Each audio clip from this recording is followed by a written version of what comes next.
tangga ke atas dan turun itu bisa sama, dia memang orang yang beruntung. Assalamualaikum warahmatullahi wabarakatuh.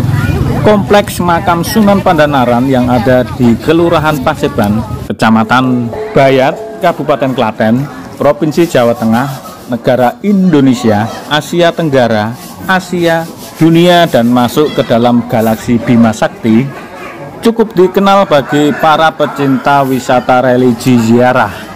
Wisata religi ini begitu sangat terjangkau, tiket masuknya hanya Rp2.000 per orang. Ada mitos yang mengatakan bagi sesiapapun yang bisa menghitung jumlah tangga ketika naik hingga sampai puncak, kemudian ketika turunnya dihitung lagi jumlahnya sama, maka doa dan segala hajat apa yang diinginkan bisa terkabul. Sebelum mitos tersebut saya diskusikan, saya akan sedikit memberikan biografi dari Sunan Pandanaran. Sunan Pandanaran memiliki sebutan lain seperti Sunan Padang Arang, Sunan Tembayat, ada pula yang menyebutnya Sunan Bayat. Memiliki nama lain yaitu Pangeran Mangkubumi atau Susuhan Tembayat, ada pula yang menyebutnya Sunan Padang Arang kedua, ada pula yang menyebutkan bahwa nama lainnya adalah Wahyu Widayat. Beliau adalah tokoh penyebar agama Islam di Jawa yang disebut-sebutkan dalam sejumlah babat serta cerita-cerita lisan ia terkait dengan sejarah kota Semarang dan penyebaran awal agama Islam di Jawa, meskipun secara tradisional tidak termasuk sebagai wali songo. Beliau tokoh yang dianggap hidup pada masa Kesultanan Demak antara abad ke-16.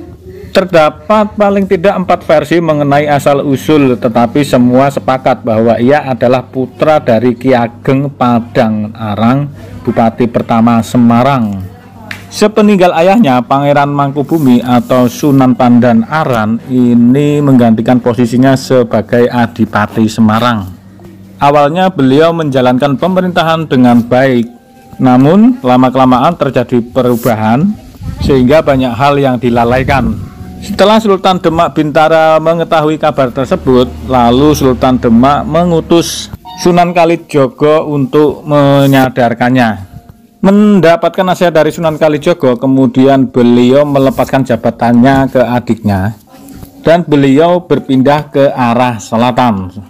Selama perjalanannya melalui berbagai daerah, beliau juga memberikan beberapa nama daerah yang dilaluinya, seperti nama-nama daerah yang dikenal hingga sekarang seperti Salatiga, Boyolali, Mojosongo, Sela Gringging, dan Wedi. Dan pemberhentian terakhirnya di Kecamatan Bayat, Klaten, Jawa Tengah. Beliau dimakamkan di Bukit Jabal Kat yang hingga sampai saat ini masih ramai dikunjungi para peziarah dan para pelancong wisatawan religi. Setelah saya bertanya-tanya kepada pedagang sekitar, kepada pengelola wisata, tujuan utama para wisatawan datang ke sini adalah untuk ziarah, bukan untuk menghitung tangga. Mengenai mitos akan mendapatkan keberuntungan dan segala hajat akan dikabulkan jika bisa menghitung sama antara tangga naik dan turun, itu tergantung dari kepercayaan masing-masing.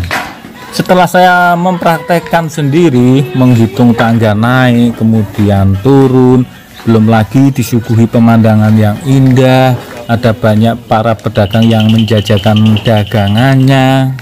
Ini membuat kita capek kaki, juga sedikit senang, membuat konsentrasi kita menjadi pecah. Jadi benar adanya, jika ada orang yang bisa menghitung pas tangga ke atas dan turun itu bisa sama, dia memang orang yang beruntung, yaitu orang yang beruntung bisa menjaga konsentrasinya dengan baik. Padahal ketika saya naik di tengah-tengah perjalanan saja, saya sudah tidak mau menghitung lagi, sebab anak saya lari ke sana kemari mau minta jajan ini itu. Itulah yang akhirnya menyebabkan saya tidak melanjutkan untuk menghitung tangganya. Jadi orang yang bisa menghitung sama tangga naik dan turun itu benar-benar orang yang memiliki konsentrasi yang tinggi. Mengenai ijabah yang manjur setelah bisa menghitung sama kemudian segala halnya bisa terkabulkan, itu tergantung dari doa, usaha, dan nasib. Mungkin niat yang tepat kita bisa datang ke sini adalah untuk ziarah, wisata, sejarah, dan pengingat akan hari kematian nanti. Mengenai mitos menghitung tangga naik turun bisa sama, kita anggap aja sebagai tantangan konsentrasi. Wisata religi ini juga dikunjungi para peziarah malam hari. Tepatnya paling ramai adalah pada waktu malam Jumat Legi. Dan yang paling lebih ramai lagi di bulan-bulan Sadran sebelum Ramadan. Nah, jika kalian ingin berkunjung ke sini, tinggal nanti kalian cari di pencarian Maps, ketik aja Sunan Pandanaran, Klaten. Selain ziarah, jika kalian juga berniat mengikuti tantangan menghitung tangga pas naik turun, silahkan. Kalau kalian bisa menghitung sama, berarti selamat, kalian beruntung memiliki konsentrasi yang tinggi. Kurang lebihnya mohon maaf. Wassalamualaikum warahmatullahi wabarakatuh.